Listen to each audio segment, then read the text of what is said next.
everybody, back again for some more stuff, and today, I'm driving again. This time,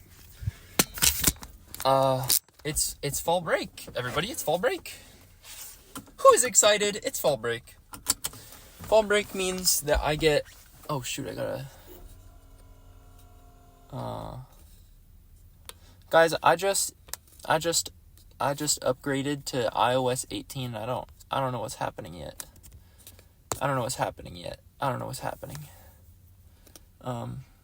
Off. Awesome. Okay, everybody. Fall break means that I am off. Today is Saturday. Then I'm off, Saturday, Sunday, Monday, and Tuesday. Hooray! So, I actually do have quite a lot to do. I'm applying for graduate schools and stuff, but you know, I got time, so I'm gonna head over to visit my girlfriend in Irvine. Yay! I love my girlfriend. So anyways, guys, today I finished I guess I didn't finish it. I took a midterm. It was like a take-home midterm. And it was kind of hard. It was for a class that I am taking on, sign language and deaf communities and stuff. I felt pretty good about some of the questions. Like, one question was talking about deaf gain, which is like, what are the good things about being deaf, basically? And, I had a lot to say for those. But there were some other ones that were like more specific, like, can you describe this about the hand shape of this shape? Those ones were hard. I hope I got them right. But I just figured that since I'm driving like this, I should just tell you about some interesting things about deafness and about sign language. So, well, first of all, let's get this out of the way. I don't know if you guys have ever really thought about it. Sign language is not universal. So if you sign in America and you sign in China, you're not going to be able to understand each other. And also, not all the signs are like very obvious as to what they are. So like if I sign like bus, right? If I sign bus, then what I would do is I would take my right hand and I would bend all my fingers flat. And then put that above to the right. Do the same thing with the left hand, above to the left. So you're making a big box, like over your head, basically. And your hands they're not close to touching. And symbolically, this is to represent, at least I think probably symbolically, this is meant to represent the front of a large rectangular bus, right? But you wouldn't be able to tell that from seeing just that sign itself. And that's the case with a lot of signs. So, sign language, it's quite complex, and there's a lot to it that's very, it's interesting and it's worth studying, especially because they're natural languages. So what that means is that they're languages in the same way that spoken languages are, where they're composed of very small units that form together to create sentences. And sorry, I lost my train of thought because I was coming up to a stop sign. And everybody, we have to practice safe driving. I know you already know this. I really drilled it home last time. But you do have to practice safe driving.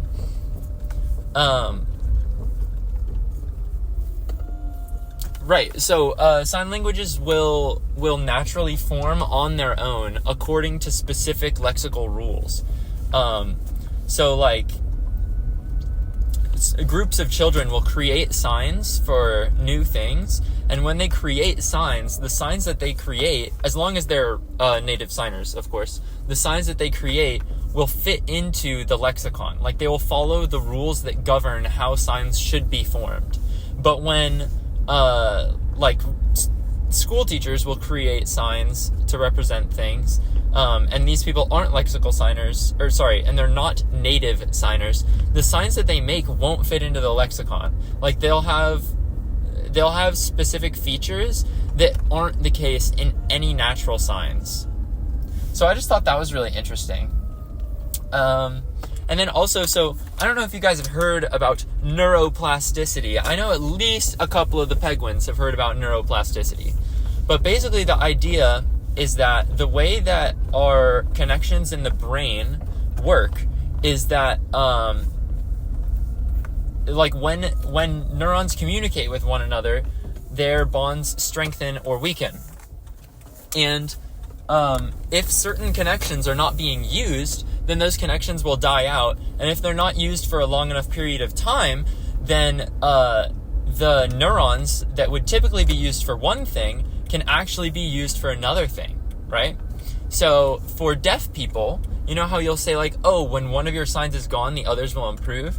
Deaf people literally will have improved vision because the region of their brain that would typically correspond to hearing can just be used for vision instead. And there was one study that was it was pretty interesting, that it showed that it's not just generally like, okay, there's more brain to be used for vision, so like all the different vision stuff will kind of use the brain. It seems as though mostly the skills and abilities that are affected, hold on, I'm merging. Mostly the skills and abilities that are affected by this neuroplasticity are the ones that are supramodal, is what they're called. Supra meaning like above, so it's like multiple modalities. So a modality being like vision or hearing. So like if you're trying to track a moving object in space in your peripheral vision, right? You're going to use the way that the sound hits your ear, like the amount of time it takes for the sound to hit your ear, to determine how far away it is, and you're also going to use your peripheral vision. And when you combine these two modalities, all of this information you're getting, I'm merging, when you combine all the information you're getting from vision and from hearing, then you can really understand where something is in your periphery. The thing is, if you don't have any hearing because you're deaf, then parts of your brain that correspond to hearing things in that way will be rewired to help with the visual processing of peripheral vision, basically. So rather than just helping vision at large, it's helping specific things in your vision that correspond to things that your hearing would normally help with. And I just thought that was so interesting. You guys. So yeah, I mean, I don't know. I just think that's so awesome. I really hope you understand it. Basically, it's pretty in depth, but if you really want to sum it up, then like, you know, deaf people, the part of their brain that usually hears will correspond to seeing. And the parts of seeing that they're better at are the parts of seeing that usually would be benefited by audition, by hearing. So like, if you use hearing for a skill to track where an object is, that skill is more likely, oh my goodness, this is crazy. I'm getting onto the highway and this is a crazy little merge. Hold on a minute, guys. Whatever, you already get it. I'm just reiterating. And if you don't get it, then I apologize. I can do better at explaining when I'm not focused on driving. But everybody knows this. Batpeg, he focuses on driving first and foremost for the safety of himself and others. You got to keep everyone safe, everybody.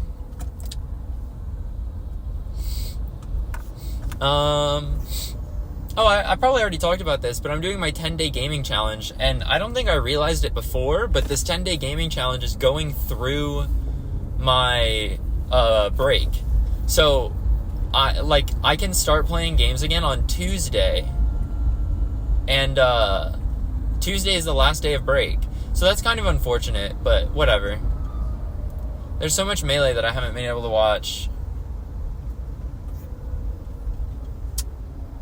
But other than that, it's been pretty fine, you know? And if anything, it's good that it's happening during break because it'll be more legitimate. Like, you know? Because, like, I'll definitely want a game because it's break. But also,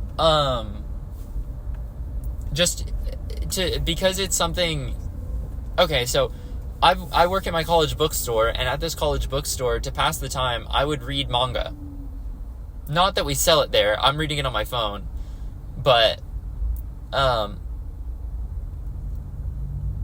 originally I just was like, what am I going to read? And I was like, maybe I will read My Dress Up Darling. And then I was like, actually, this is kind of too sexually suggestive. So I'm not going to be reading this, especially in a public place. So I stopped reading that. And then I was reading... I started reading One Piece. Because I was like... I don't know, man. Like, everybody reads One Piece and says it's awesome. When I was in middle school, I watched roughly 200... Whoa. A truck just drove past me on the side. You are not supposed to drive there. I hope they're not in danger. There's a hospital nearby. They may be driving to the hospital. I hope that rather than danger, a woman that is about to give birth is in their car and they give a safe, successful birth and they love their child and they name it something that isn't like Gertrude. But so I watched One Piece in middle school. I got like 200 episodes in. For those initiated, it's like near the Alabasta arc where they're in the sand. And I thought, wow, I'm bored. This is really repetitive. Every single arc is like exactly the same. So I'm done. So I'm in college, right? And I'm like, you know what? I'll give it another shot. I'll read this time. Because when you read manga, the pacing is way faster. Like, you can get through the same amount of story significantly faster than you can for anime. You can go in front of me. They don't want to. You silly Lexus. You silly Lexus driver. Although they looked at me friendlyly. They looked at me with a kind look in their eye. But they didn't want to merge. Because they had their little blinkies on, everybody. But yeah, so I decided to read it because you can read a lot faster than you can watch. So I read it. I got roughly 200 chapters into the Alabasta arc, and I thought, this is boring. All the arcs are the same. So it was not a problem with the media, it was not a problem with the medium. It was a problem with the media, right? So I didn't like One Piece. It's not that I didn't like the One Piece anime. It's that I didn't like One Piece. So, you know what I did? I decided to read Chainsaw Man. Okay? I decided to read Chainsaw Man. And I read it all the way through. But there was a problem. It's way too good. Chainsaw Man is so good. It's like one of the best things I have read. Ever. And so I was really sucked in. And I was not as present as I should have been at my job. So I was like, okay, I need to read something that's not great, and I need to read something that won't end. Because I forgot to mention this, but before Chainsaw Man, I read Kare Kano. I got kind of frustrated with the fan translation, so I stopped reading it. And I was like, dang, I don't know what to watch. So then I don't know what to read. So then I read Chainsaw Man after Kare Kano. And when I finished Chainsaw Man, I was like, I need something that's not that good so that I'm actually present at work. And I need something that won't end because it's really annoying being like, okay, what am I supposed to read next while I'm at work? Because I don't have that much time just to chill out at work. Like, at any moment, somebody could walk up and then I have to actually be an employee. Or my boss comes out and is like, hey, can you do this? And then I have to say yes and then do it. But when there's nothing to do, I wanna get the time that I have for having fun, because having fun is very important. Having fun is very important. So I was like, you know what I could do? I could read One Piece. I'm not saying that One Piece is bad. I'm saying that it's not as good as Chainsaw Man. And if you disagree, then I don't know. We'd have different tastes. We have different tastes. I like symbolism a lot. So this is more in the weeds of it. But I still think about the plot line where the girl is trying to get the guy to smoke cigarettes because she's like, it takes the edge off, and he's like, no, I am so awesome and I'm cool and I don't want to have an addiction. And then he starts smoking cigarettes. I thought that was beautiful. I know I made it sound not beautiful, but I thought that was one of the most beautiful things, and I read it and I've not stopped thinking about it. But anyways, I decided to read One Piece because it had been a while, you know? So I thought maybe I can get back into it. And I've kind of been doing this, right? I've been going back and forth, reading a little bit, not reading, reading a little bit, not reading. But recently, I read up to like the beginning of Skypiea, if that matters, and then I was like, man, I don't want to freaking read the rest of Skypiea, so I stopped, and then I began to read it again, and then I stopped at the end of Skypiea, and then recently I picked it up again at the beginning of the water one, where they're in the ocean. Well, I guess that's the whole thing. They're pirates, but I started to read it again. Oh my goodness, somebody is angry. Somebody is angry on the road. Oh my goodness. I don't know if you guys could hear that big honk, but somebody did a big honk. Well, I heard a second big honk. I don't know where that one was though. It was quieter because it was far away. Oh, there are little honks now. Oh, actually that was an unjustified little honk. I can see what's happening right now. That was an unjustified little honk. I'm gonna let this guy go in front of me because they're kind of in an awkward position. But anyways, basically what I'm saying is, guys, I got to a really good part of One Piece, and I've been like having a lot of fun reading it. I've been having a lot of fun reading it recently. I got to a really good part, and it's been cool. I don't know that I would recommend One Piece because, like, I don't know if it's just the beginning that's a slog, or if it's like, now that I found this new kind of plot point, it's going to be the same kind of thing over and over again a second time, or if this is like a diamond in the rough little moment. But I do know that at least the Water 7 arc of One Piece was really good. This is a similar thing to, like, in Dragon Ball Z. My favorite plot moment is like literally probably 250 or 300 episodes in. And like, can I really recommend that somebody watch Dragon Ball Z? Wow, that was scary, guys. A motorcycle went past me. And I live in California. This is on the driver's test in California. Here's a little quiz, everybody. This is a quiz for you. I'm gonna say a thing, and for true, you clap once, and for false, you clap twice in real life. And I'll hear it, and I'll know what you did. Okay? So, everybody, true or false? Well, I guess I've already given it away. But can a motorcycle drive between two cars on the highway?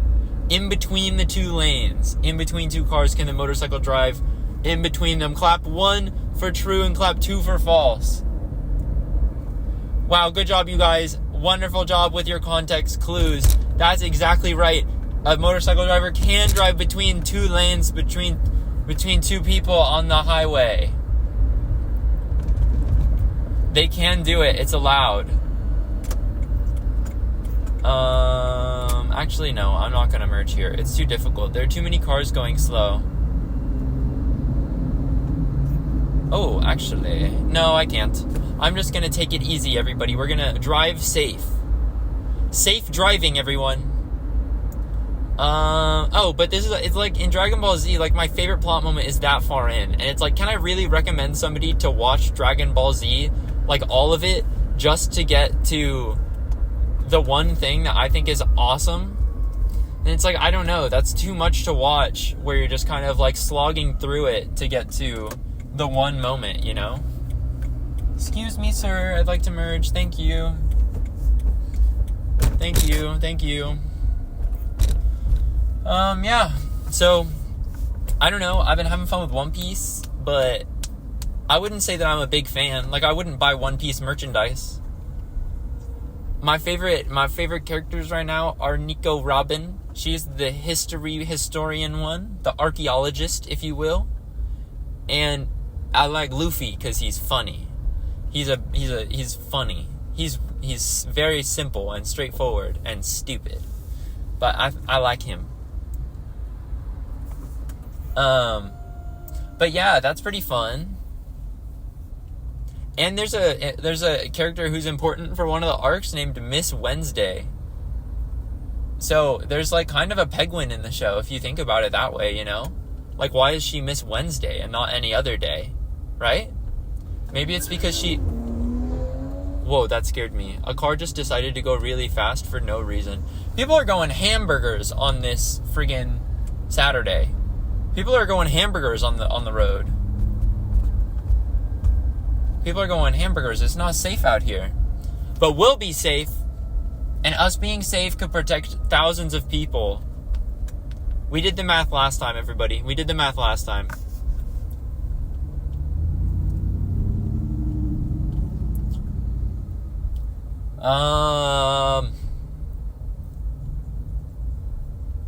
What else is happening soon?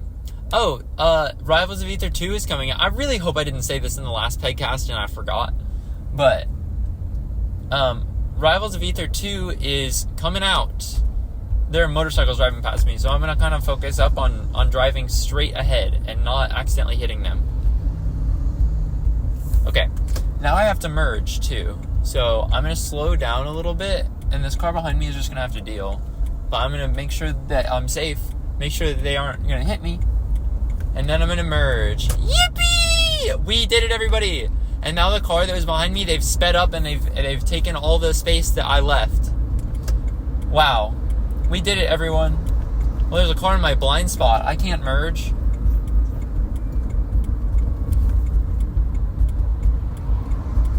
Now I can merge, though.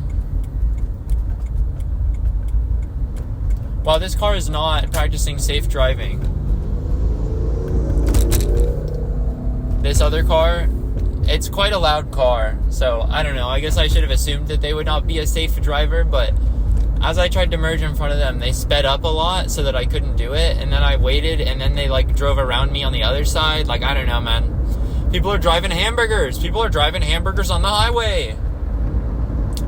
I don't remember what I was talking about. Oh, right. Rivals of Aether 2 is coming out soon. And, just, I guess, for some background information, I am currently the best Smash Ultimate player at my school, and I am, by a significantly wider margin, the best Smash Bros. Melee player at my school. And, Rivals of Aether 2 is pretty similar to Melee, you could say. So, I think it's expected that I will be the best Rivals of Aether player at the school, right? Because I'm the best at the other games that are like it. So, I'm going to host a launch tournament when the game comes out, because I'm on the board for the gaming club, and I run all the, like, Smash Bros. And Nintendo type stuff. So, on the weekend after the launch, so it comes out on a Wednesday, which is kind of weird, but on that Saturday, I'm going to be hosting a tournament, and I'm going to put up a $50 prize winner, or $50 prize for the winner. And then the hope is that I win, so that nobody gets the money. And then a bunch of people will enter the tournament, and then they'll be like, whoa, I could win $50, and then everybody will play in this tournament, and it'll be a big success, and then I win, and nobody gets $50. So that's the hope. And it's not like anybody can watch this and then figure out my plan, because this video is probably going to air after. It's going to air after. It's going to air after the tournament, because the game comes out before Halloween, and this episode will come out after Halloween. Dang, there are lots of motorcycles out today. And crazy drivers, bro. Why is this guy going so fast? There's so much traffic. You're just gonna have to slow down in like half a second. And sure enough, they did. Sure enough, they did have to slow down. And now I'm passing them, going my comfortable, roughly 30 miles an hour on a traffic-y highway.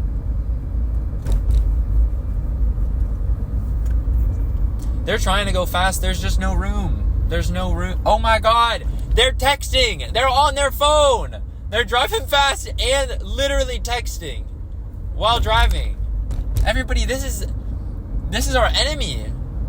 They must be the Joker. We have to lock them up in Gotham Asylum. I don't like this. They're frightening. I don't want to be near somebody who is driving fast and texting while there's traffic. So perhaps I will put some distance between us. I'm slowing down a little bit. Well, not really. I'm not slowing down because you can't slow down on the highway. It's just like I'm gonna try to always be like a little bit far away from them if I can help it, right? So like maybe I'll switch lanes if that seems like it'll help. Maybe I'll do something else. Well, really, that's the only answer is switching lanes. But really, what I'm saying is I'm gonna stay cognizant of that car and where it is relative to me, and I'm gonna try not to get right behind it. Really, that's all I mean.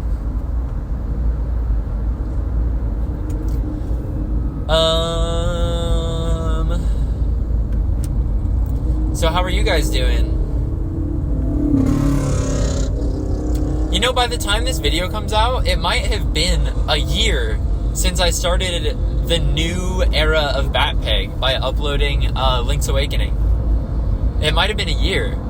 Like, I just think that's crazy that it's been that long. Alright, the texting driver is gone, everybody. They've driven away from me. But it's almost been a year. Like, that's a lot of uploads. Like, 52 weeks? That's crazy. That's a really long time, guys.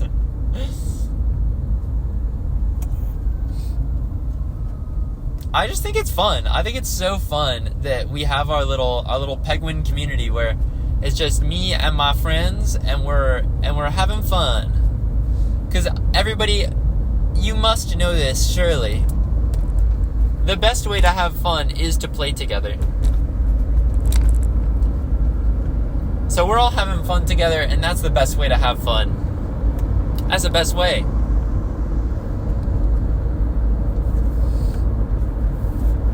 Guys, if you're stressed at work, you can call 833-FU-BULLY. And it's like some lawyer or something. I just saw it on a billboard. I don't know. I didn't pay that much attention to it because I'm paying more attention to the road. But yeah, I mean, that's what's up. That's what's up. Also, another important number for you to know. You can call 988 to reach the suicide hotline, or you can text HOME, HOME, to 741-741 for the text version. Maybe you don't feel comfortable speaking out loud. Maybe you can't speak out loud, but you definitely need some help. Just text HOME, HOME, to 741-741. This is something I think is important.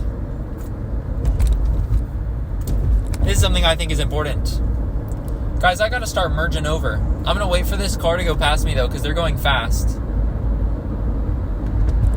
And then there's a big gap after them. Alrighty, here we go. Here we go.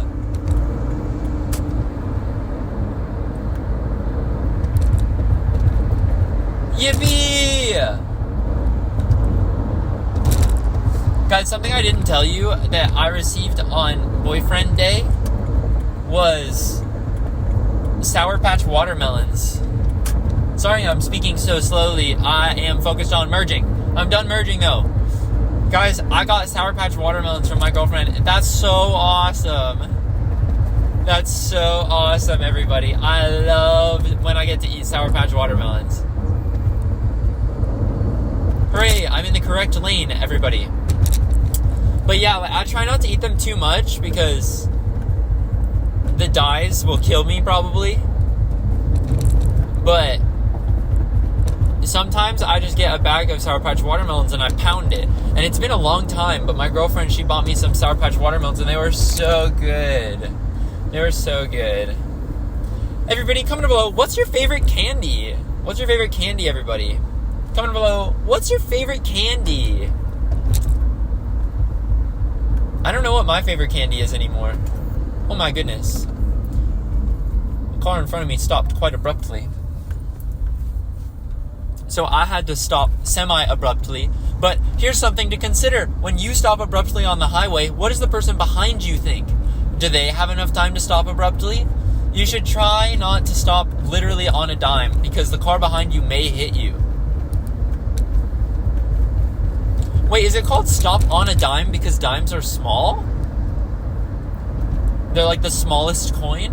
Why wouldn't it be like stop... Well, I guess stop on a needle would hurt. It would hurt if you were to stop on a needle, wouldn't it? What's something small that you could stop on that's smaller than a dime? What is even smaller than a dime? You could say stop on a pebble. I stopped on a pebble, but that's not a consistent size. Pebbles can be smaller or larger than dimes. Although you might not call it a pebble if it was larger than a dime. Everybody, I just saw a Cybertruck right now while I'm driving. For those of you who don't live in California, let's imagine La La Land, the movie. I'm on one of them overpass type things, and the one of the highways underneath me had a Cybertruck that had a purple wrap on it, as in like it was a purple Cybertruck, like a deep purple. And maybe I would think it was cool if I liked the Cybertruck, but I don't like the Cybertruck. Say what you will about Batpeg, he doesn't like a Cybertruck. Because I don't know if you guys remember this, we were talking about this back in Link's Awakening, closer to the end of the series. I don't like people that don't like poor people.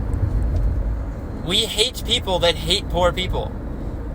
If you hate poor people, I don't like you.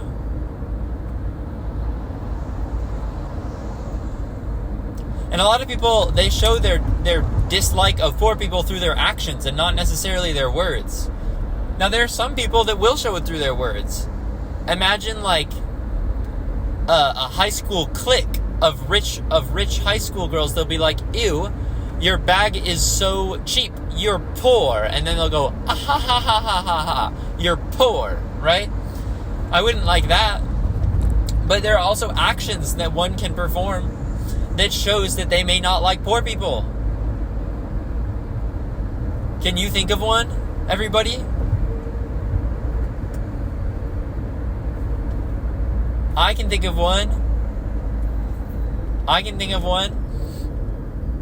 You could like be discriminatory against people who live in poor housing. You'll be like, dang, those people, they live in such disgusting homes. Like, I don't want to associate with them. That's not their fault.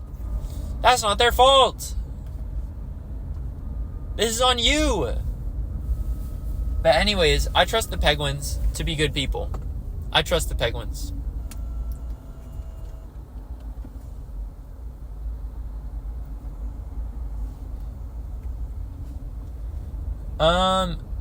So Dragon Ball Sparking Zero, the game just came out, and guys, I feel like a kid on my freaking TikTok because I'm seeing people make jokes about Dragon Ball that I haven't seen jokes about Dragon Ball like this since I was in middle school, and like Dragon Ball Z was my thing, you know? Like, it has been so fun seeing all the stuff that people have been saying. Because Dragon Ball Sparking Zero, they changed the name, but it's the fourth game in the series, Dragon Ball Z Budokai Tenkaichi. And I had Dragon Ball Z Budokai Tenkaichi 2. There was 1, 2, and 3, and they were all on the Wii, and they were all on the PS2. And they were all basically the same game, with like a couple additions. But Dragon Ball Z Budokai Tenkaichi 4, aka Dragon Ball Sparking Zero, that just came out, is like the same game, but with like different newer characters, because more Dragon Ball stuff has come out. And also, it looks beautiful. It looks so beautiful. And I just keep seeing people get so hyped. I'm seeing these TikToks where like this girl will film her boyfriend like turning on his PS5 to play games, and then he finds that she purchased him the game without telling him, and then the guy like freaks out and like he goes hamburgers, he goes crazy. And I've seen like 2 or 3 of those videos, and I'm like, wow, this is just beautiful. And I saw another video where it was this girl That was like, I usually get annoyed at my man for playing so much video games, but like, I'm realizing that seeing this right now is like me seeing him when he was a kid, and it's really cute. And I was like, wow, that's something beautiful, I think, personally. Because it's true. The Dragon Ball game like this, like, it's just awesome, cool, bombastic, looked beautiful type Dragon Ball fight. And I keep seeing all these full-grown men get so hype over Dragon Ball, and then they're just sitting there looking up at the TV like a child, and it's beautiful. It's something amazing. It's so cool what art can do when you see something that you love, and it just like turns you into a lover. It turns you into a lover, everybody. And I feel like a lover. I hope that you feel like a lover. We try to cultivate love in the BatPeg videos, everybody. We're trying to cultivate love.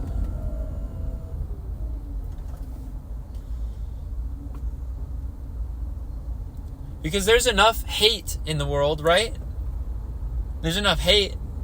When I'm reviewing the Super Mario Bros. Spin Brush toothbrush, I'm not saying never buy this toothbrush, this sucks. I'm saying this toothbrush is probably not good enough. You should just get a better toothbrush and put a Mario sticker on it.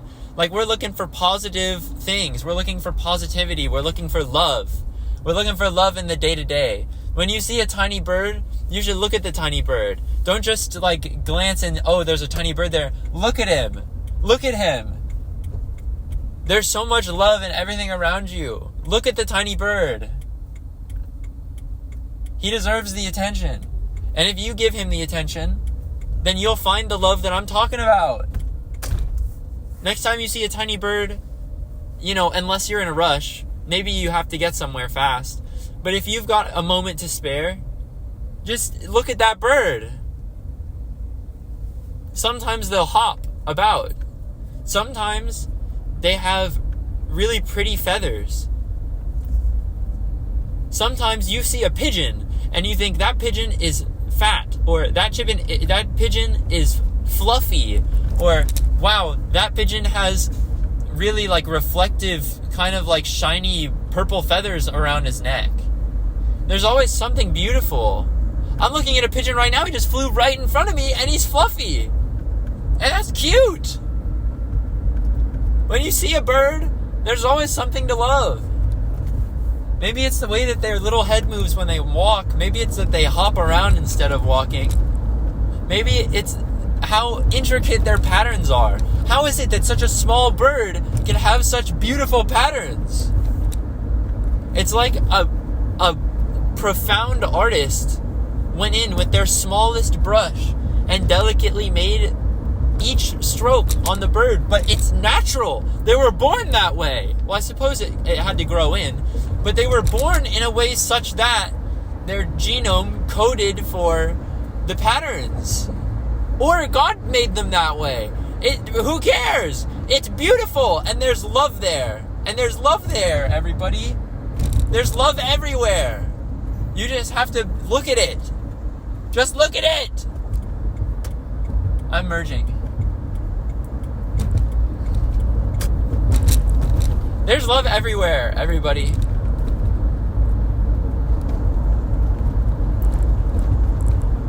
Guys, my GPS says that there is a hazard ahead. I don't see no hazard.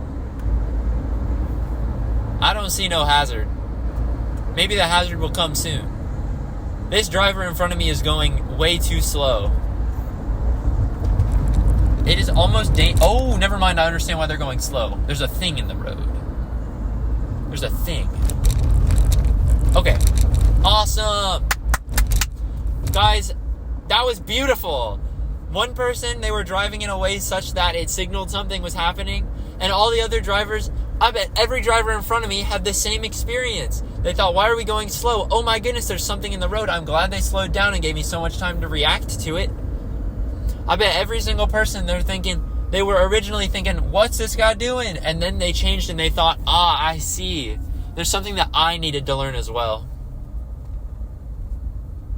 Guys, whenever you're frustrated with somebody, there's a good chance that there's something that you don't know. There's more to learn. And no matter how confident you are in something, this is something beautiful and profound, I think, personally. I keep saying it that way. That's kind of annoying, but I was watching this show, and something that I really found beautiful was the idea that we don't know anything. And something that kind of mirrors this is science. Like if you've ever had to learn about the scientific method, like your results, they don't tell us the truth. They simply refute the opposite. So when I'm checking to see,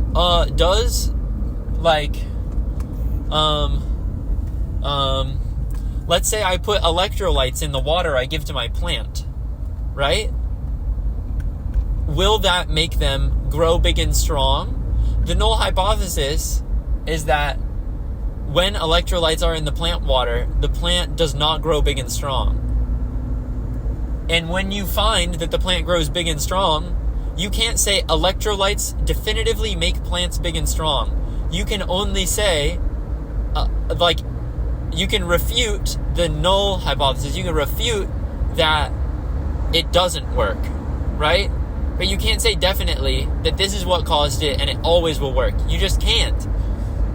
You can't say it because there's always a chance that there was something that you didn't consider, or something specific about that plant, or something specific about where you did it, or the conditions in any way that could change things.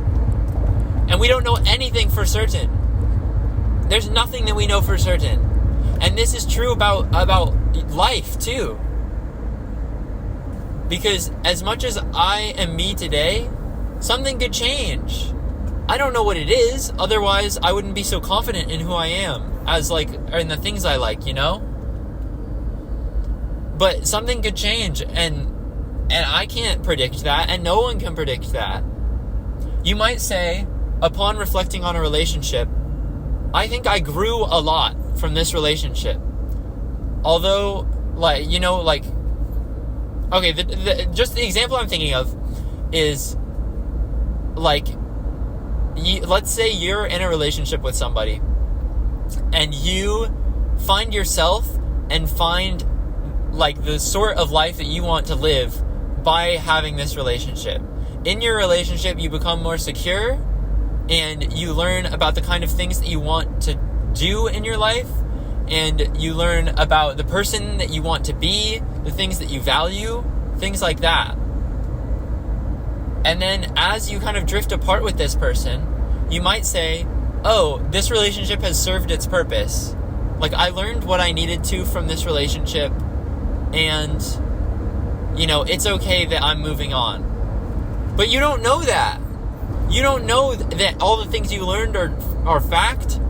You don't know that moving on from the relationship is the right choice just because you've learned something and now you can move on. There could be so much more. There could be so much more. And that was in a show that I watched, and I thought that was really nice. It's quite difficult to explain. I hope that what I was trying to say came across, whether you see the beauty in it or not. I hope that you understand what I was trying to say. Guys, there's an orange car in front of me.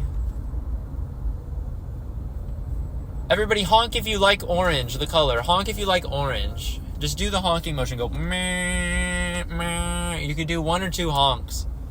I'm listening. I'm keeping my Bat Peg special ears out, listening. Guys, speaking of penguins, have you guys seen Pesto? He's like a giant baby penguin. He's so cute. Pesto is awesome. And apparently Olivia Rodrigo, the singer, recently took pictures with Pesto. So that's kind of cool, but Pesto is the size, he's bigger than a lot of adult penguins, and he's still a baby, so he's brown and fluffy. You gotta check out Pesto. Oh, sorry. Sorry guys, I had to yawn. But yeah, you gotta check out Pesto. That's a cute freaking penguin.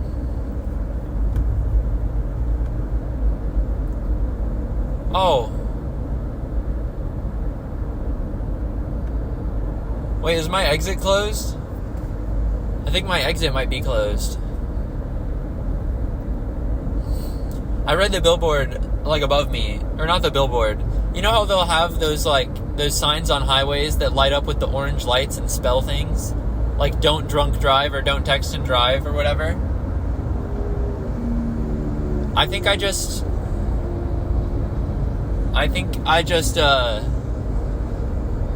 Wait, I totally know where I am. This is crazy. This is exactly where I went to play Smash Bros. You guys remember last time I was talking about going to play Smash Bros? That's the exit I used to take, I think. The one that I just passed. I might be wrong, actually. But that's where I used to go, I think. But I read one of those overhead things, and it said that my exit was closed, I think.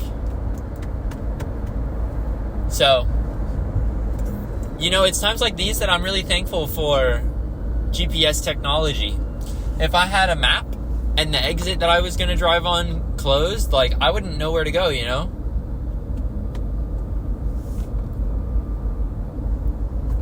I would have to pull over and stuff.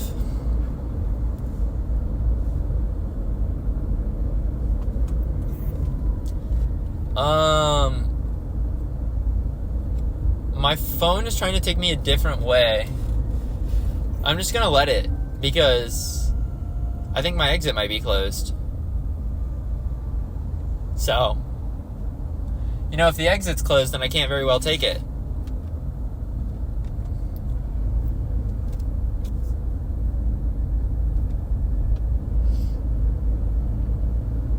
I'm driving past some homes right now that are pretty cute, but, you know, they're right next to the highway. So, it's probably really loud. I wouldn't want to live somewhere where it's that loud, probably. Actually, I don't know. I'm kind of resilient to it. It is nice living somewhere where it's quiet, but...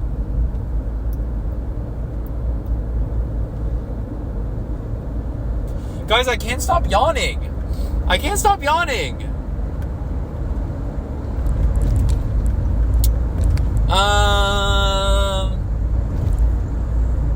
Guys, for Halloween, does anybody have any good costumes? We can talk about costumes. When I was really young, I went as Luigi one time.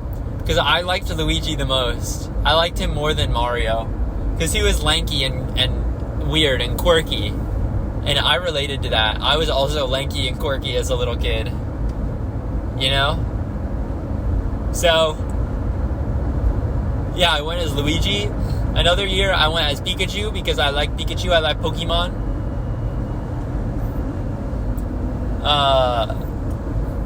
Yeah. This year, I don't know what I'll go as. I don't know if I have a costume.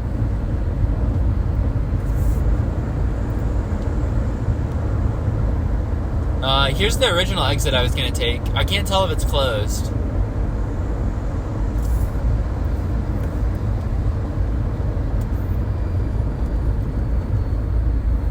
It's not closed.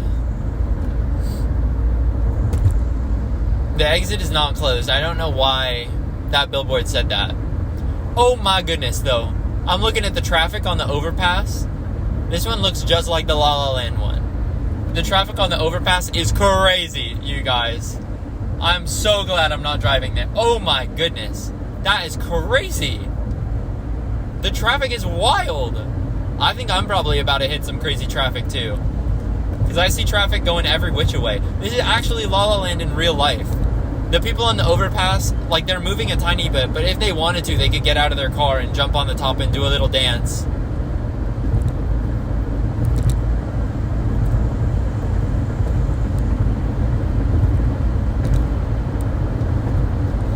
Guys, I think, just after doing a little bit of brainstorming, I think I've come to the answer of why I keep yawning.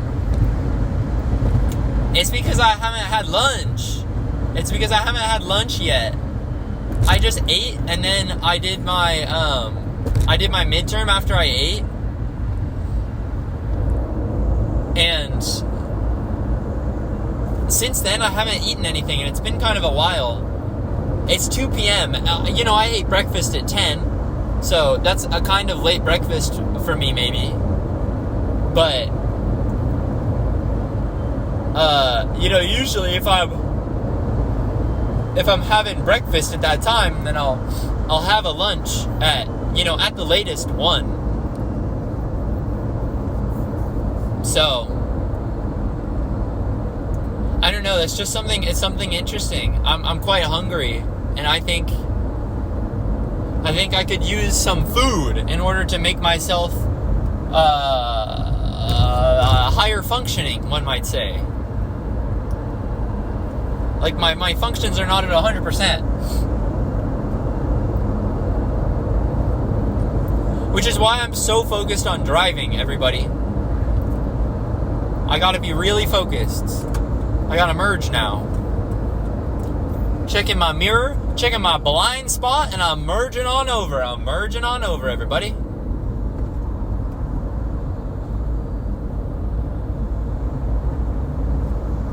I'm merging on over. That's right, everybody.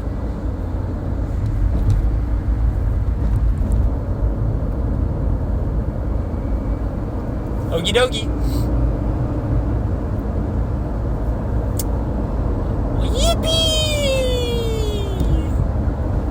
I am hitting some traffic. I'm hitting the traffic.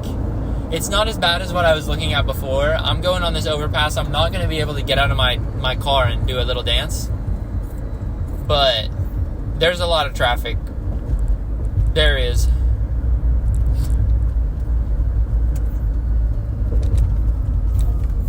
Guys, on the left side of the road, there was a buzz ball. At least I think that's what it's called. You know those like round bottles, like it's an orb and it's alcohol? That's on the left side of the road, which I think means that somebody like drank one and then threw it out their window on this overpass. So that's kind of weird. Guys, don't drink and drive. That's what I would say, is that you shouldn't drink and drive. I'm glad I'm not afraid of heights, because I'm going quite slowly on this overpass. And if I was afraid of heights, it would be very scary. Oh man, I don't remember what it's called. But there's this fear. It's called something like Call of the Void or something, but I think there's also a word for it. And that's what I have instead of the fear of heights. So like, I was at the Grand Canyon one time as a kid, and I was scared of, like, even when there was a railing, I was scared that, like, subconsciously, I wouldn't be able to stop myself. I would have an urge to jump over the railing, and I would jump off and kill myself by jumping off. And it was a fear. This is not something that I actually had an urge to do. I did not have any urge to jump over. But when I looked over, I thought about how scary it would be if all of a sudden I had an uncontrollable urge and my body was out of my control and I jumped off. Which is like different from a fear of heights. You know? I think it's called Call of the Void or something. But I just wonder if any of you guys can relate. Because I tried to explain this to somebody, and they were like, "You're crazy. I don't know what you're talking about." And then in college, I was talking about it, and my geology lab professor overheard, and she was like, "Oh yeah, that's called this." Like, I know about that. And I was like, "That's crazy." So I learned about it. And it made me feel understood, I guess. I don't know. Really, I was like, yes, now I know that this is like a thing that I can describe, and I can say, "No guys, look it up. This is real. I'm not just like being weird."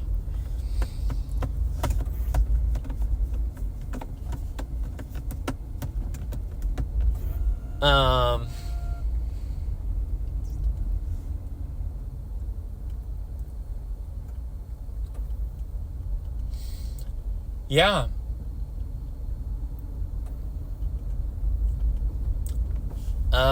The car to my front, or to my right, is probably going to want to merge, so I might let them go in front of me. You can go here. You can go here.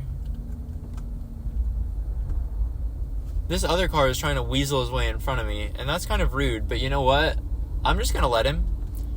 Because the amount of time that I'm going to lose on the drive is, like, insignificant. And the fact that he just wants to be rude and get in front of me, like, it's annoying, sure, but it's safer just to let him go, right?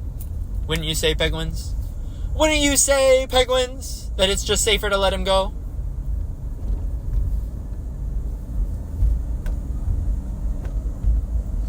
That's what I would say. I would say it's safer to let him go. There's a big truck next to me. Like the one that's like Mac from Cars, the movie. And it's green. It's a beautiful green. Although I don't like driving next to a big truck, sometimes you have to just look at the love everywhere. And you'll say, wow, that's a beautiful green. That is a beautiful green.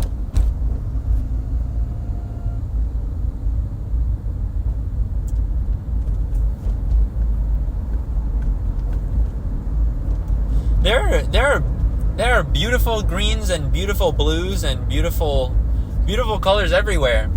Everybody, yesterday I was walking to. Oh my goodness, that car wants to go fastly. Why? There's no lane there, sir. All he's doing is passing like 2 people. Oh my goodness, that was almost a big crash in real life. That was almost a big crash, you guys. The truck that wanted to go fastly, they almost got into a big crash. It would have been actual, real life, super dangerous. Even for me. Wow, I'm next to another big truck, and it's got a very pretty blue color. Although I hate this truck, it has a pretty blue color.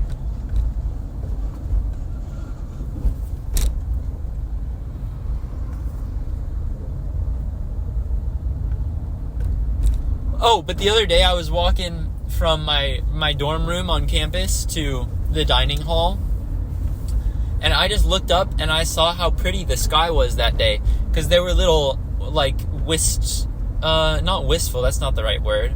There were little, oh, the cutest dog ever right now. No, they're driving away. Oh my gosh.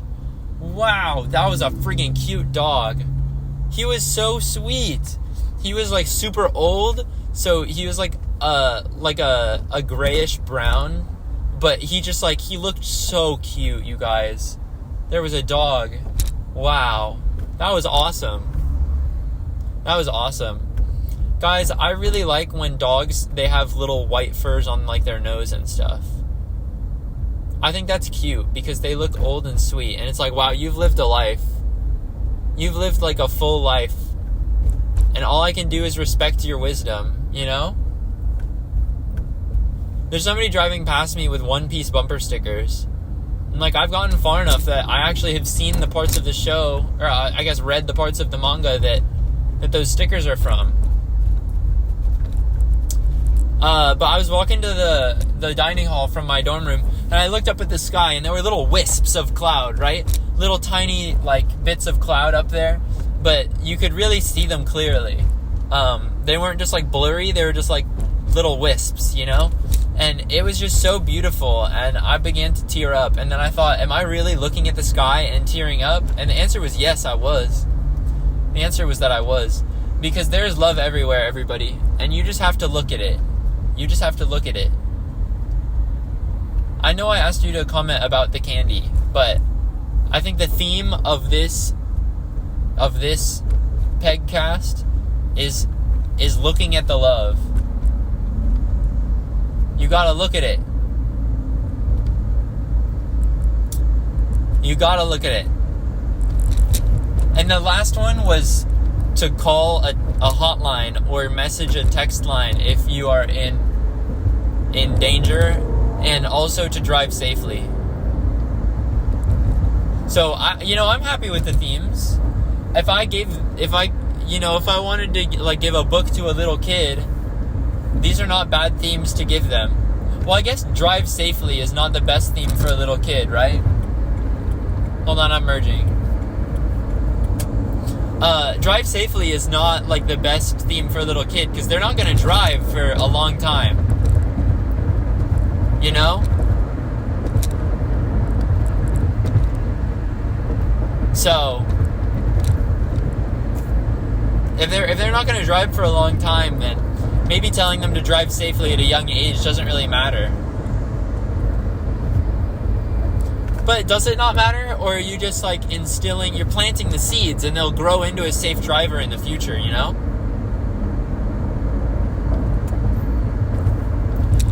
Each of these possibilities are plausible. Only the future can tell us.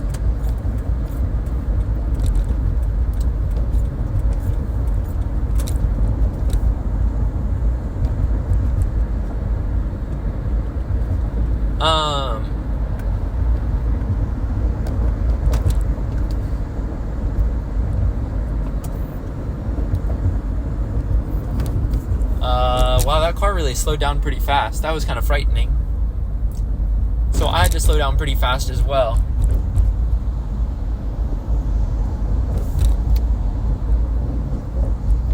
Guys, I'm going to tell you a story about one time when I was driving to Irvine. One time when I was driving to Irvine,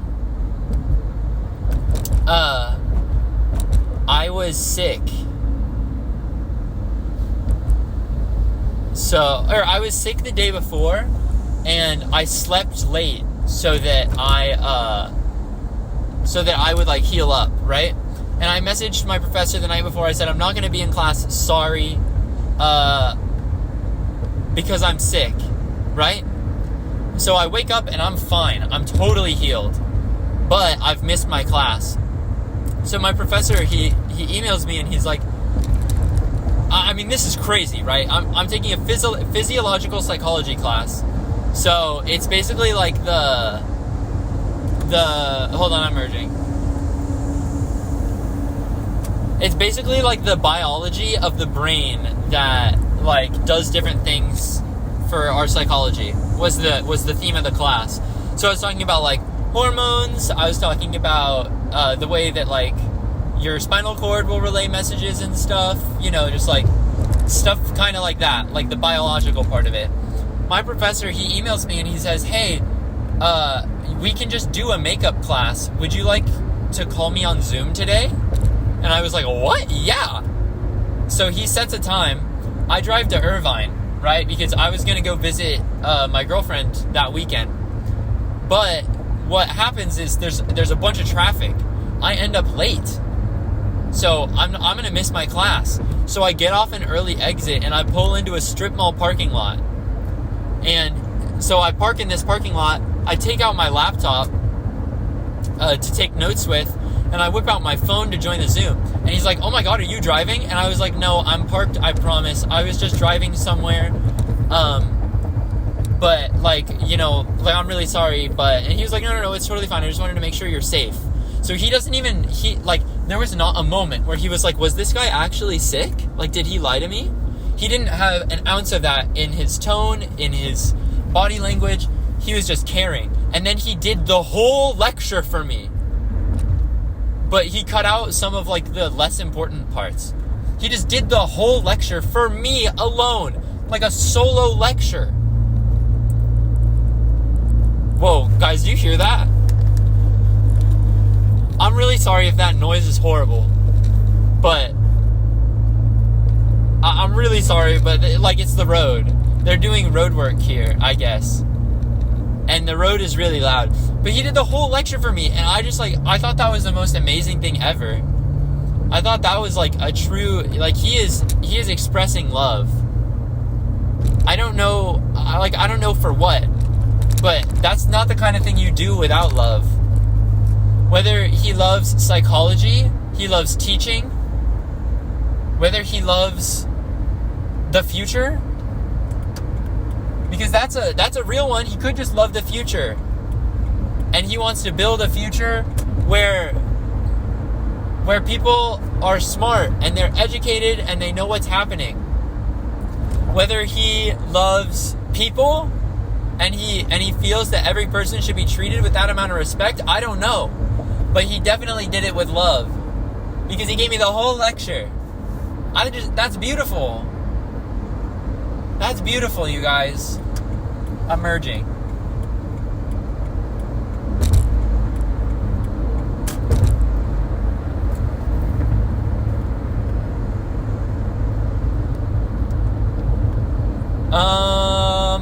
Yeah, I mean, I don't know.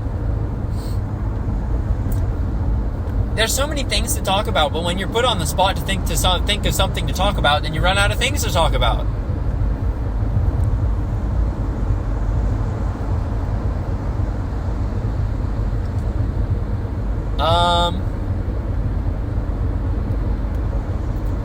Oh, I remember. I was going to talk about my favorite Pokemon.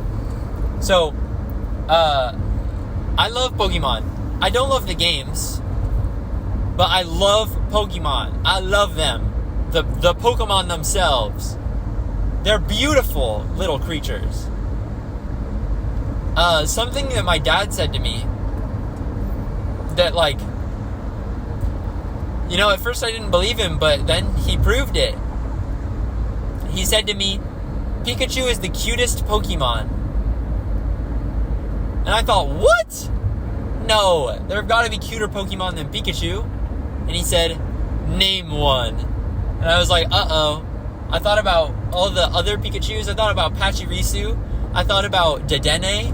I thought about all the other kinds of Pikachus. They're not as cute as Pikachu. They're all pale imitations. Well, they're not pale imitations. They're some of my favorite Pokemon, but none of them match Pikachu's charm. He has a charm about him, Pikachu does, that the other Pokemon just, like, can't match. There's some other cute Pokemon for sure. Eevee is an extremely cute Pokemon. Let's think of some other, like, cute Pokemon, maybe of different types. Charmander is a different kind of cute Pokemon than Pikachu is, but he's definitely not as cute, right? Squirtle is the same. Bulbasaur is the same. Oddish, extremely cute, but he's just kind of like a chibi kind of cute, and not like he's not charming and cute the way Pikachu is. And I thought that was something really interesting. There are Pokemon that maybe you could think they're cute and I like what they're based on, right? So, like, Inkay is a cute jellyfish Pokemon. Maybe if you like jellyfish a lot, then you'll like Inkay more. But I don't think you could, in good faith, say that Inkay is cuter than Pikachu. Maybe if you really like Halloween, then you like Pumpkaboo, and you think Pumpkaboo is one of the cutest Pokemon. But, I mean, he's like a holiday-specific Pokemon.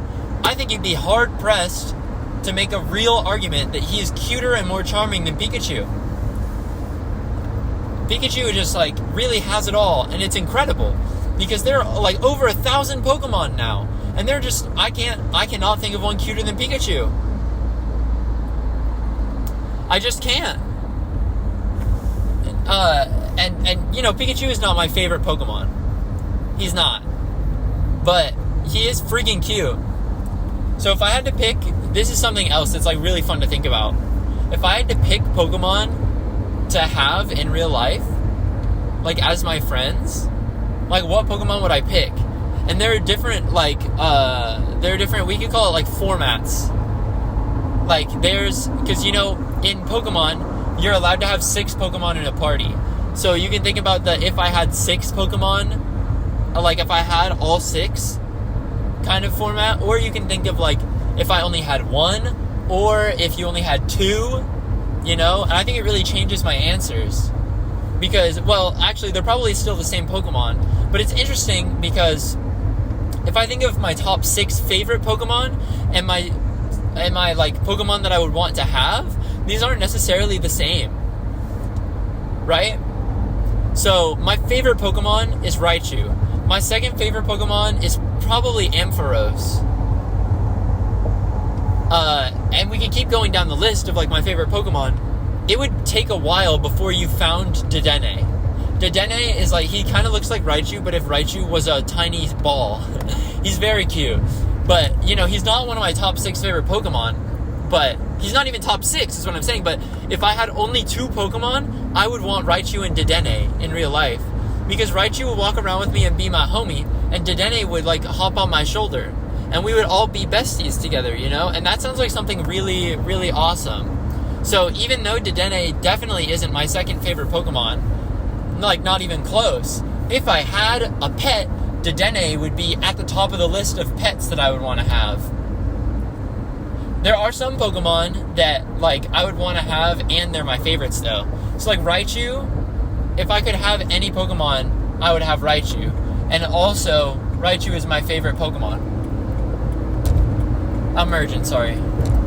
But, and then, like, also, I really like Poliwhirl. Like, Poliwhirl is one of my favorite Pokemon, and if I could have any Pokemon, Poliwhirl would be in the party of 6, for sure. But I just think Pokemon like Dedenne are, like, an interesting little, like, case study, I guess you could call it. It's just like, wow, that's so, it's, my favorite Pokemon and the Pokemon I would want to have as pets are not the same, right?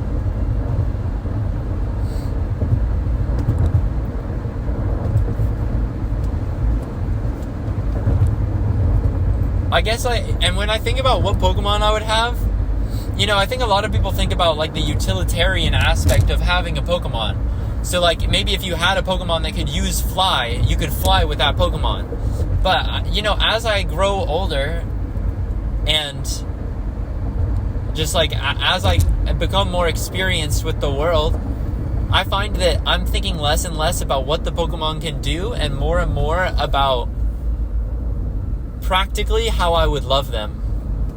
With Dedenne, let's say he's sitting on my desk, I'm like, time to go, we gotta go, time for the dining hall. And then I stand up from my chair and I scratch Dedenne under his little chin with one finger, and then he hops up onto my shoulder. Like, that's a practical love. That's something that you could really, it's like a bond that you could share. Let's say I have 6 Raichus. How am I supposed to love them all that way?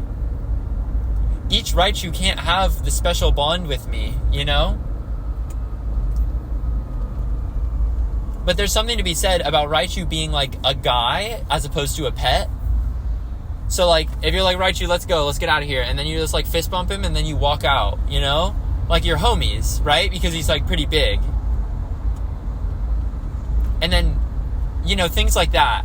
Like, I find myself thinking about the ways that you would interact with Pokemon, and how to love them like that, rather than things like, if I had a Poliwhirl, he could fill up a bucket and then I would have water for the day, you know? Or, like, if I had Bulbasaur, he could use Vine Whip to, like, get some chips from the other room, you know? These are things that I would have thought about as a kid, but they're not necessarily things that I'm thinking about that much now. Because Pokemon doing cool moves is something awesome, and I love that. But Pokemon doing cool moves isn't the reason that I love Pokemon. I love Pokemon because they're little guys. Or they're, like, best friends with you. And those are the things that I really like about Pokemon. So, those are the kinds of things that I'm thinking about.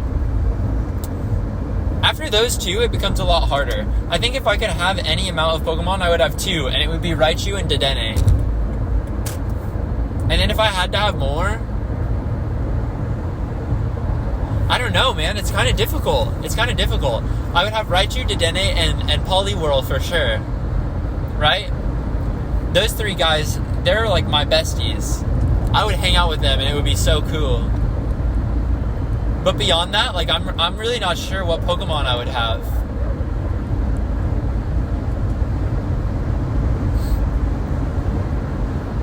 Because, like, when I think about other small Pokemon that I like I really like Pachirisu.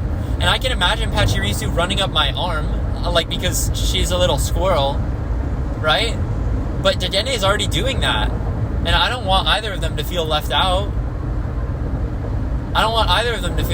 So really, like, maybe I don't want to have a Pachirisu, despite loving Pachirisu, because Dedenne is already gonna get scratched under the chin and jump up on my shoulder. Like, I don't want Pachirisu to feel left out or Dedenne to feel left out, so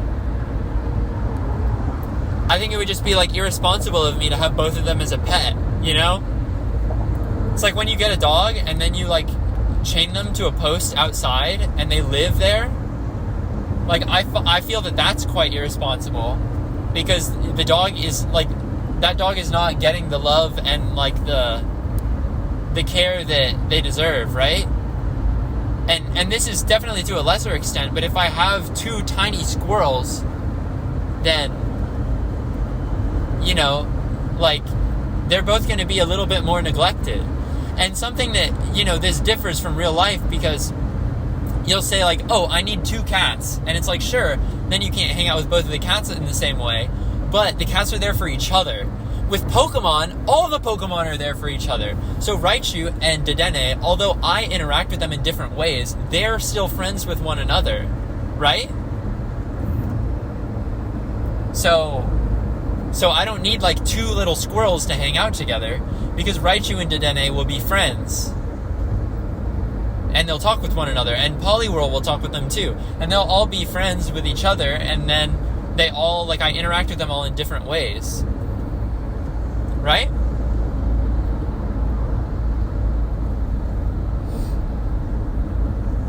So that's just like, I think that thinking about what Pokemon you would want to have as pets is so fun, because there's always something else that you could consider, Like, you can think about, oh, what Pokemon would I want to fly me around? Guys, let's think about that. If you're a Pokemon fan right now, give it some thought and decide on if you would have one Pokemon in real life to fly you around, what Pokemon would it be? Some people might say Pidgey, because it's like funny that such a small Pokemon can fly you around, right? Some people might say Charizard because they love Charizard and they think he's awesome. I don't know mine yet. I'll have to think. But one of the first Pokemon that came to mind was Tropius.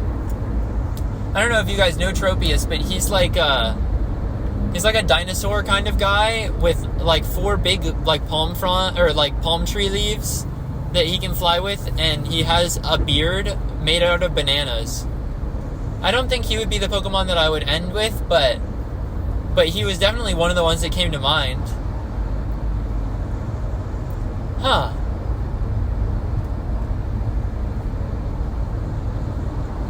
Well, there's so much to think about, And another Pokemon that comes to mind, and this is probably closer to a final answer for me, although I don't feel confident in really saying this, because, guys, I'm driving. Hold on, I'm merging. I don't feel comfortable devoting so much thought and attention to, there's like a corn festival. Oh, it's a pumpkin patch. Why do they have so much inflatable giant corns? It's like a bouncy castle with a bunch of inflatable corn. I don't feel comfortable devoting so much of my mental energy to thinking about all of the Pokemon because I'm driving. And I want to stay safe. But I think Dragonite is a really good one because he looks so friendly. So, and like walking around with Dragonite, he's like bigger than you. So the experience of high-fiving Dragonite and petting Dragonite is entirely different from that of like petting Raichu and high-fiving Raichu, which is entirely different from the experience of high-fiving or I guess you wouldn't high-five, but fist bumping or like petting a Lucario. Like the sizes and like the way that those Pokemon are like completely changes the way that you would interact with them. And having like the big friendly dragon, like there's a real appeal to that. So I think Dragonite is cool. I also think Corviknight is cool just because it's like a giant crow, and crows are like awesome. I don't know if you guys have thought about this, but when you look at a crow, you should really like look at them, because there's so much to love when you see a crow, when you really look at them, because their feathers are so black and their beak is black too, and there's just something really cool about that. So you should look at a crow next time you see a crow. Next time you see the crow, you should look at them. Unless you're too busy and you have to get somewhere. But, keep it in mind. Next time you see a crow, you should really look at it. I don't feel comfortable saying it. You should look at them. Them singular, I mean. But yeah, Corviknight sounds cool. I don't know. There's just so many cool Pokemon that you could, like, fly with, And, like, in the games and in the show, like, Corviknight taxis were a thing. So Corviknight would hold in its claws, like, a big bird cage. It was, like, a bird cage-shaped thing. And then it would carry you as if you were, like, riding a carousel, right? And you're in, like, a carousel cage. And it would carry you like that. So, like, that's another way that that could happen.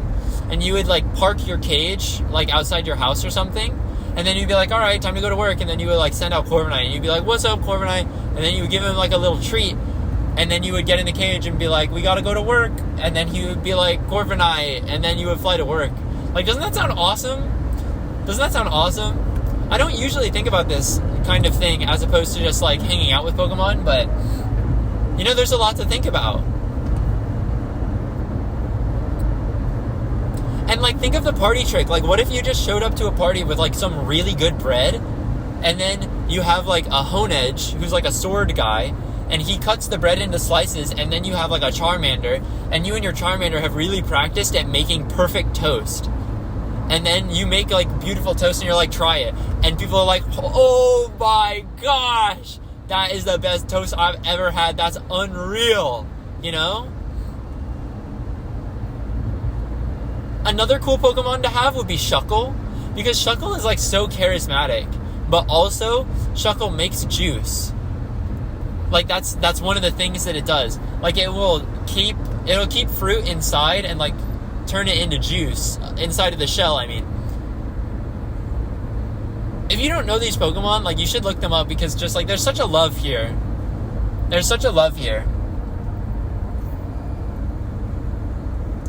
Shuckle just like making juice for people would be so fun. And if he was like, I don't want to make juice, I'd be like, no worries, Shuckle, we'll go buy some from the store. And you'd be like, awesome. But really he would say Shuckle. And then you would go to the store, either by like Corviknight or whatever bird, or you could walk there, or you could bike there, or you could drive there. And then you could buy some juice, and you'd be like, Shuckle, what kind of juice do you want? And he'd be like, I get the juice. But really he would say Shuckle.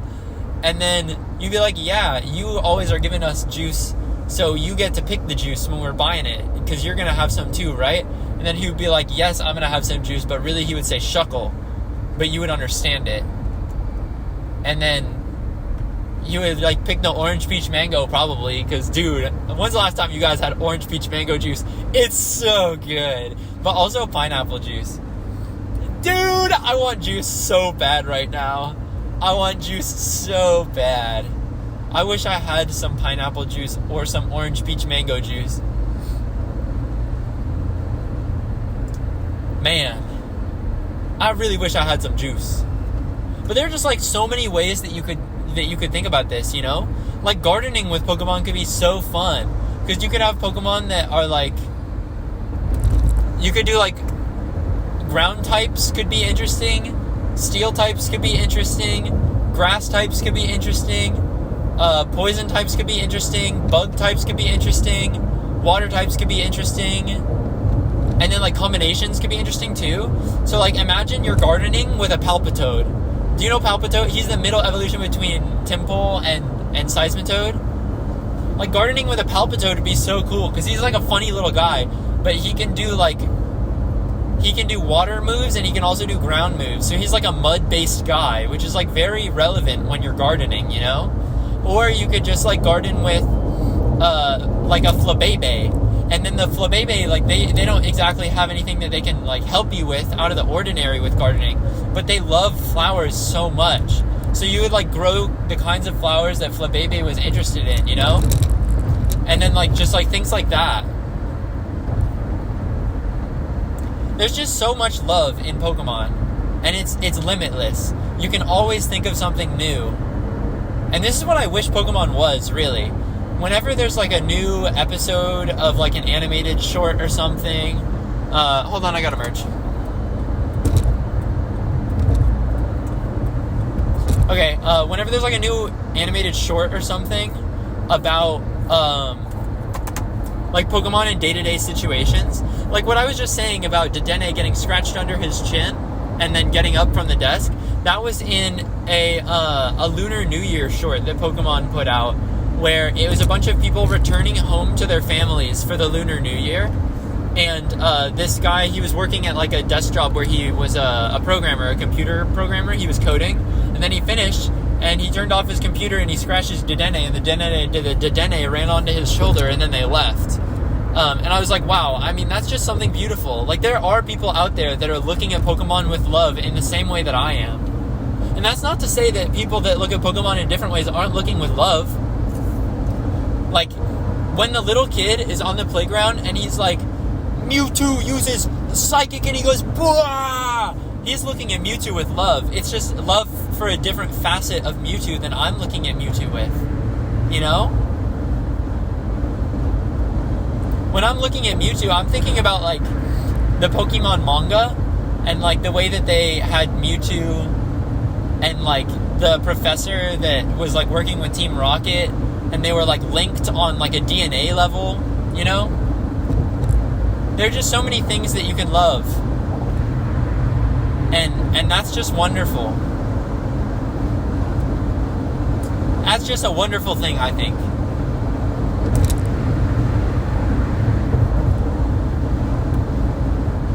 There's so many Pokemon that can do so many things.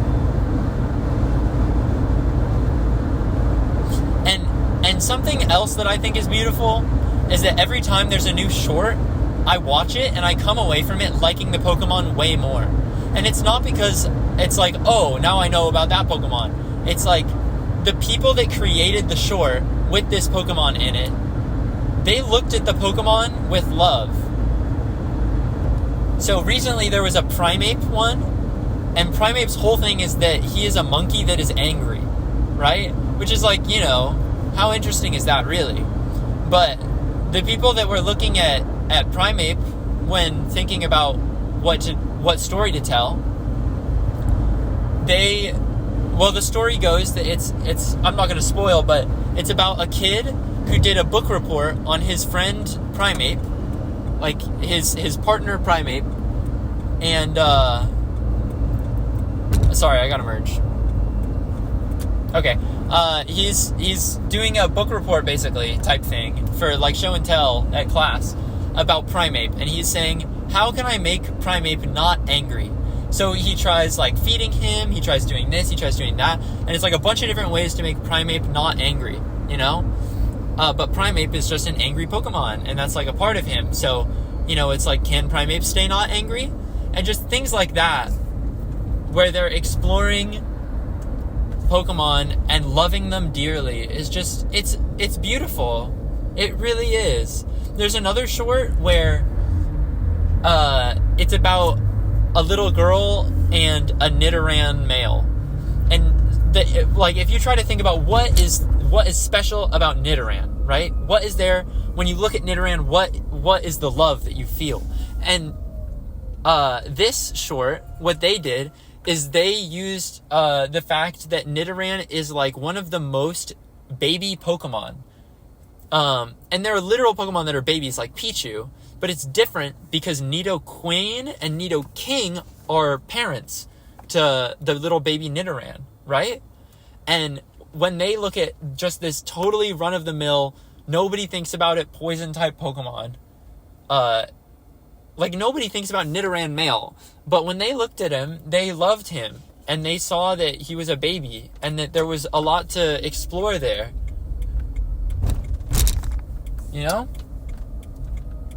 And I just think it's wonderful that I come away from that movie, that little animation, thinking, wow, like there's so much to love about Nidoran.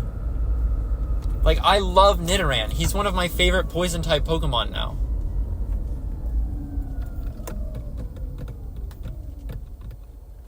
If not my favorite. I don't know who I would like more than Nidoran after watching that. But, you know, there's some other good ones, so I'm not going to say it for sure. Like, Badoo is awesome, and I probably like Bulbasaur more. But there's just love everywhere, you guys. There's love everywhere. Sometimes you just have to look at the sky and think about how, like, sky blue, the shade, the beautiful color in your friggin' colored pencils box, is from real life. They named it after a real life thing. Like, how is that possible? You know?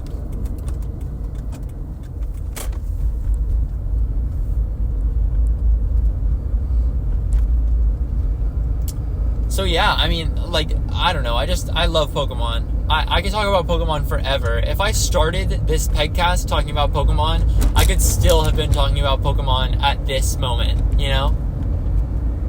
There's just so much to love. And maybe it's because each one of them was designed by somebody who presumably loved them, right? Like, can you imagine designing a Pokemon and submitting them to be a real Pokemon and not loving them? Like, you can't. You just can't do it. It's not possible. So each Pokemon was made with love, you know? And because of that, there's something to love within each Pokemon. And there's love everywhere. I know I've been talking about Pokemon a lot, but, you know, don't forget to look at a bird the next time you see a bird. Well, anyways, guys, I'm pulling up to my destination. So that's all from me today. I hope that the next time that you see a bird, you can really look at them and feel the love that is there within that bird. And it might not be the same love as me. I might feel a different love. I might see the bird and find love in the little hop and the little face. And you might find love in something else entirely. But I hope that the next time that you see a bird, you look at the bird and there is love. And that you can discover it. Anyways, guys, that's going to be the end of this episode. Boom, turn the car off. Anyways, guys, that's going to be the end of this episode. Like, subscribe, do all the great stuff, and yes, goodbye.